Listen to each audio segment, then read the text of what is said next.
මුලින්ම කියන්න ඕනි ඔයාලා මේ අවුරුද්දේ ඒ කියන්නේ පෙබරවාරි 17 වෙනිදා එක්සෑම් එකට පෙනී සිටින ශිෂ්‍යයෙක් හෝ ශිෂ්‍යාවක් නම් අනිවාර්යෙන් මේ වීඩියෝ එක ඉවරනකම් බලන්න.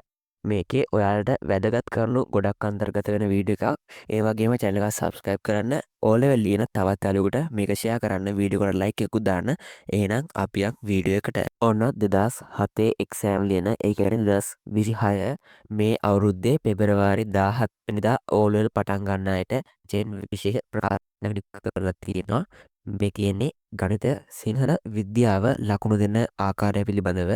මේ වෙද්දී සමාජයේ ලොකු මතයක් යනවා. ගණන්වල ලකුණු අඩු වෙනවා, විද්‍යාව ලකුණු අඩු වෙනවා. ඒ කියන්නේ S එක බලන්නේ අඩු ලකුණින්.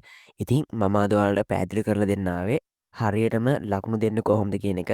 එහෙනම් වැඩි කතා නැතුව අපි යන් වීඩියෝ එකට. මුලින්ම බලමු ගණිතයට ලකුණු දෙන්න කොහොමද කියලා. ගිය පාරත් ගණිතයට ලකුණු දුන්නේ S එක 35න්, C එක 55න්, B එක 65න්. එතකොට A එක 75න් උඩ. ඔයාලට මේ පාර සාමාන්‍යයෙන් 30 35 අතර ගානකින් S එක ලබා දෙන්න වැඩිට ගණක් තියෙනවා. ඒ වගේම C එකත් 50 55 අතර ගානකින් ලබා දෙන්න වැඩි කඩ තියෙනවා. හැම පාරම එහෙම තමයි වෙන්නේ. ගණන් වල 35ම බලන්නේ. ගණිතය බොහෝ විට හැමෝම පාස් කරන්න තමයි බලන්නේ. ඒ හින්දා ඔයාලට මේ පාර S එක 30 35 අතර ලකුණකින් තමයි දෙන්නේ. ඒ වගේම සිංහල විද්‍යාව ඉංග්‍රීසි වගේ විශේෂ කියන්නේ ප්‍රධාන විෂයන් වලට ලකුණු දීම සිදු වෙන්නේ 35 S එකෙන්. ඒක නම් 30 35 නෙවෙයි, 35ට වැඩි නම් තමයි S එක ලබා දෙන්නේ.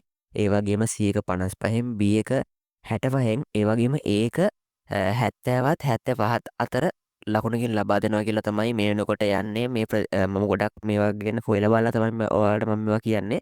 මම ගොඩක් දෙනෙක්ගෙන් ඇහුවා. ඒ කියන්නේ සර්ලා මැඩම්ලා ගොඩක් මාකින් යන අය. ඒ වගේ ගොඩක් අයින් ඇහුවා.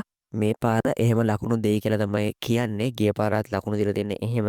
ඒ කියන්නේ 2008 කට්ටියට ලකුණු 70ත් 75ත් අතර වගේ ගානකින් තමයි ලකුණු දීලා තියෙන්නේ. ඒක හරියටම ෂුවර් නෑ. ඔයාලට මේ පාර ඒක 70ත් 75ත් අතර වගේ තිබ්බොත් ඔයාලට මේ පාර ඒ විදිහට ලකුණු දෙයි. ඉතින් ඔය වගේ තමයි කියන්නේ ලොකු වෙනසක් වෙන්නේ නැහැ ලකුණු දෙන එක. ඉතින් ඔයාලා channel එක subscribe කරන්න. ඒ වගේම මේ වැදගත් වීඩියෝ එක තව යාළුවෙකුට share කරන්න. බොරු වලට ඇන්දිලා ඉන්න කෙනෙක්ට බොරු ප්‍රචාර වලට රැවටෙන්න එපා කියන්න. එහෙනම් ඔයාලට සුබ දවසක්. වීඩියෝ එක like එකකුත් දාන්න. අදට මං ගිහින් එන්නම්. ඔයාලට ජය.